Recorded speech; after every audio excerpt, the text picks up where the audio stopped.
first came into my life, I'm like, damn, Bill been talking about him. Bill don't talk about nobody. And to see you getting married to her today, honestly, I'm like, nah, that ain't gonna never happen. You getting your hopes up. Meeting you, I'm like, shit, that's my bro. But I know her. So I'm like, this shit ain't gonna last long. I'm like, I like dude. I gotta stay with the vibe with dude. Yeah. But to see y'all get married, bro, that's like hitting the lottery for me. So you hit the lottery today. I appreciate it. All right. I appreciate it. No. Anybody else want to say? You know, since a lot of y'all, I met Warren seeking bodybuilding, and I had the friends who like turned down the help for me getting into bodybuilding. And one of my You're only gonna need like 10 minutes. I'm gonna get some more alcohol up here. Okay. Kai, sit down. So one of my friends, I played ball with, tagged Bell in the post.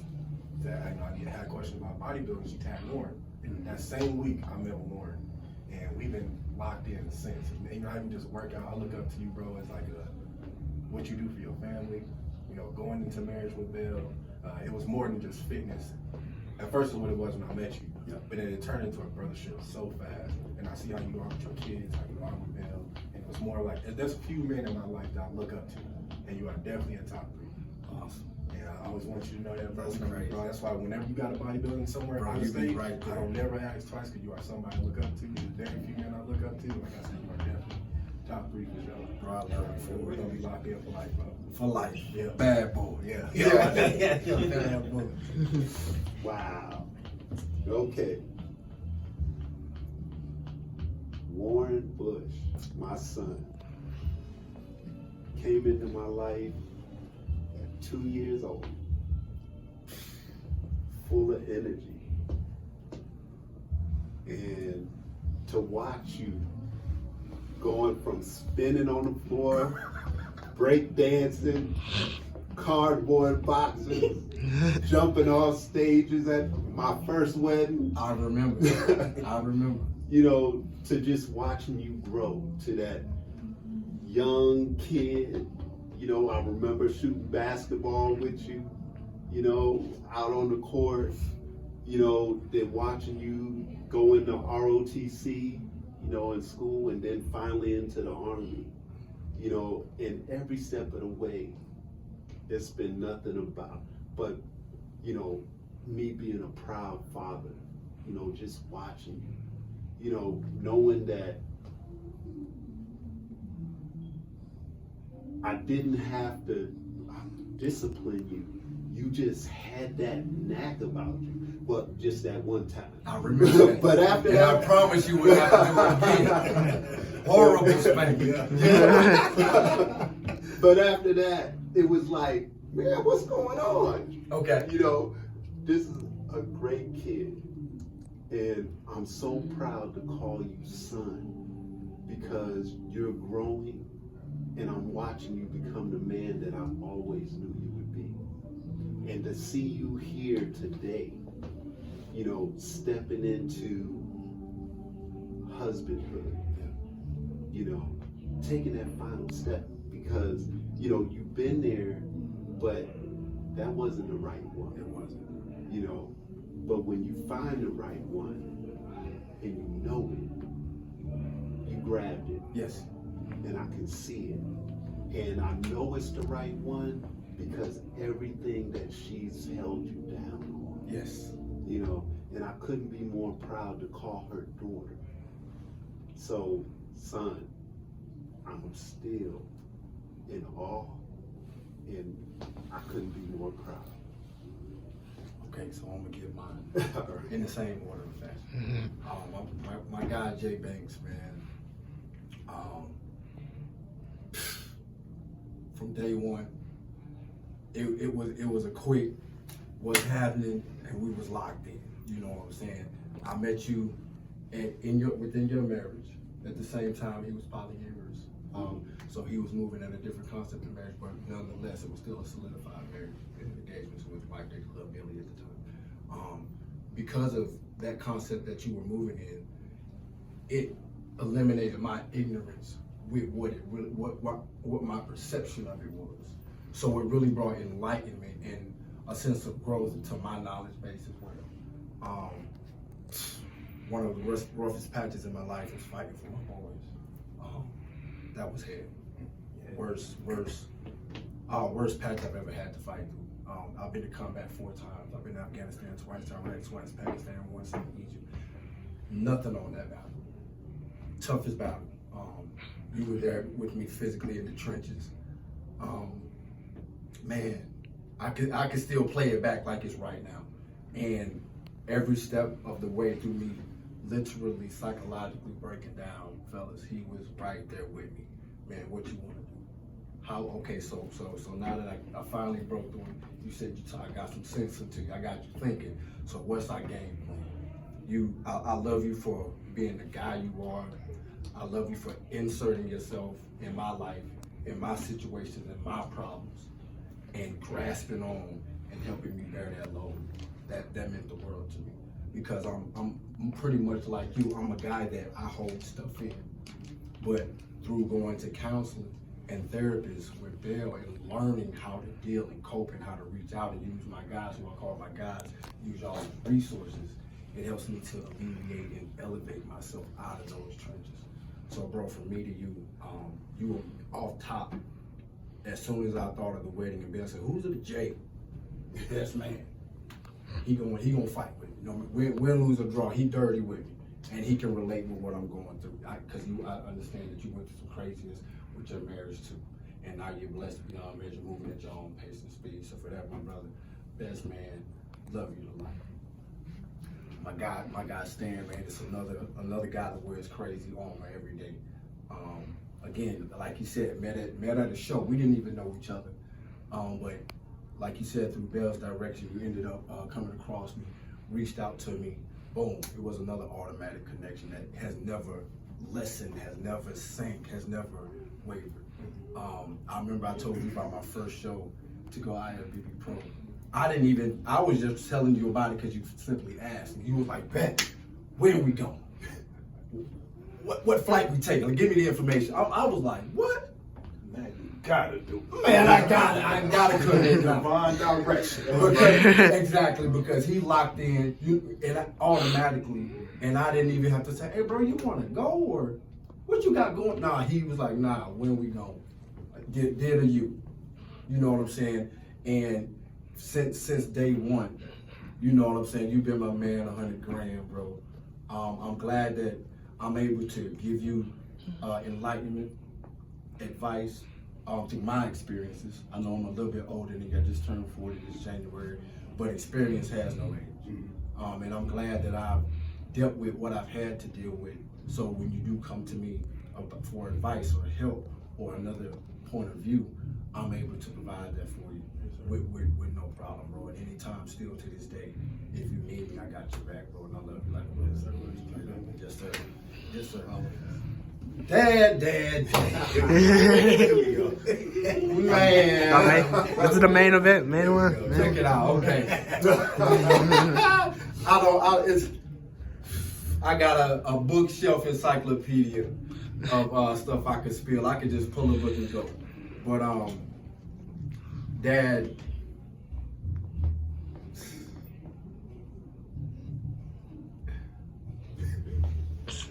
I've always, even right now, and it breaks me down. I get to it, but it's prideful tears. I am beyond blessed to have you as my father. Dad, it's been a million times when, you know, I might have been in a scenario or a situation where I couldn't reach out to talk to you due to circumstances. I'm in Iraq, or I'm here, or I don't have a means of communication. And Dad, you were my forefront vision. You have always been the epitome of a man for me. That I remember, and I don't take anything for granted. I would go back to 1992 and do it again.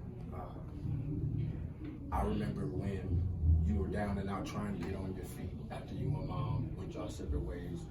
I remember you living in the barracks, and I used to love being in the barracks. It was just, I'm with Dad. You know, I'm with my hero, man.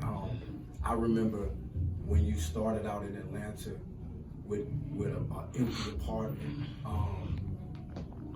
radio on the floor, TV in the middle of the floor, 3 pair of shoes, mattress, and I'm in there laying down, and I'm in heaven. I'm in pure ecstasy, you know, and I think because of the way that I was brought up, you know, I grew up with grandma. At an early age, I already had a sense of intelligence, like this is my situation. You know, with grandma, you know, I was living out there until I was like 10. So grandma, she was already 64. I remember she couldn't write my name correctly. Grandma didn't know how to do division, math, none of that. So again, at that early age, I already had a sense of intelligence to where I was like, man, I gotta make this happen. You know, and as I continued to grow, Dad, you were that shining star that showed me, dude, you could do it. You know, and I take that back to me laying on the mattress, bare, empty, hollow appointment. Yo. You know what I'm saying? But bro, when I say I was in the best headspace, I'm with my daddy, man. You know what I'm saying? And I wanted us to make it yesterday, but we gonna continue it and make it the next time we see each other. But man, my dad used to make a struggle meal called Scratchy Gratchy. Scratchy what? Scratchy Gratchy. Yeah. Huh? Yeah. Scratchy Gratchy, man. What And is that? I think it was cheese, scrambled eggs, onions. Is that it? It has some sausage. Okay, and some sausage. If we had it. But basically, That it's sounds- scratch eggs, add cheese. Scratch and gratch. Bro. And for me that was steak. That was steak. You know what I'm saying? So You still be making it pop? Hey, yeah. See, Hey, that sounds pretty good. That sounds pretty good though. That sounds pretty good though. So, you know, and I knew then that my dad was on hard times. You know, so I wasn't pressed about I want this or I want that. No, I understand. You know, I didn't understand the scope, but I knew like, okay, my dad is at a difficult patch right now, so I'm not gonna stress him about J's and games and shoes because I know one day my dad gonna shine. You know what I'm saying? I know he gonna shine. You know, that's Superman for me. And now, you know, I think about that empty apartment, Scratchy Gratchy. I be walking around in your closet with all your clothes on. Bro, I'm 10 years old, clothes big as hell. I'm in there all day. And the crazy part about it was, because Dad knew I was enjoying myself, we go to the mall. I still got his clothes on. Okay, let's go, man. I got the big Scottie Pippins on. I feel like this. We in the mall going to the arcade. Bro. I'm like, yeah. Yeah, my pace. You know what I'm saying? And it's those moments, man, to where I'm like, Dad, you set the tone for, you know, how, as I've gotten to this point, to maneuver with my kids. You know, how to apply pressure when needed, how to push, how to know when to pull, how to be understanding, how to communicate. You know, I was telling Bill not too long ago that I've never heard you raise your voice. To this day, she was like, really? I said, I don't know what my dad sounds like yelling. I don't know what it sounds like. That's true. I don't know. This is always been it for I've been here 4 years. This is it. So it's like, I've never heard. I want to be that. You know, to not hear or even feel a sense of any type of, not necessarily negativity, but like a verbal confrontation, a verbal conflict. You know, and I do my best to mirror that, Dad. From learning how to do the small, minute things that I've seen you do, that I've seen you handle, I've seen you discuss. Even with how you was telling me about Black yesterday, how you handled it, even though, you know, he tried to bang heads with you, you still was tactful about it. That was a lesson for me. Like, okay, you know what? If I have to get into it with my bro Jay, or my boy State. Not on no confrontation, but knowing how to come together to positively hash and keep it moving. You know, and that's the lesson I took from that yesterday.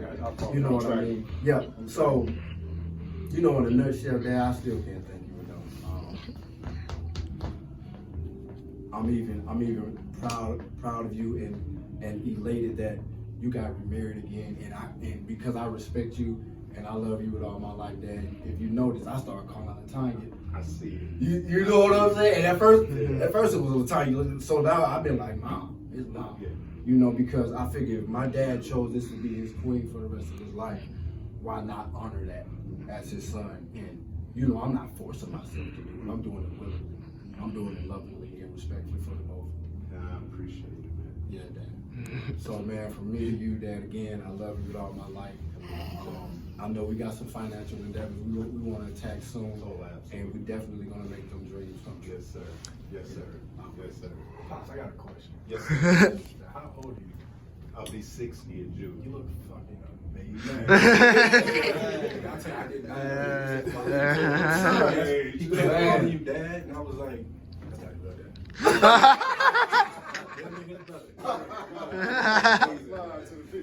Yeah. But you know what? This cat, he keeps me motivated. Yeah. He keeps me motivated. Watching him, you know, and I've always, you know, exercised, played sports and things like that. But when he told me he was doing his first show, you know, I couldn't wait to get here and be a part of that. Yeah. And just watching him grow in that industry, you know, and being a personal trainer, you know, he's put knowledge on me. Yeah. You know, and it keeps me going to where I was telling him that I might do a show in June. Just because this cat, you know, I got a show in June. In Atlanta. No, I'm going. Be there. You know, so that's the game plan. So I'm striving. Yeah. You know, my mindset is I'm gonna do it. Yeah. Because I watch him continue with it, and it motivates me. Yeah. It motivates me. So, and I love it, man. Yeah, I love that. Man, I got hugged. Get it in there. I love you, man. Absolutely. Forever and always. All right, let's get this toast. All right.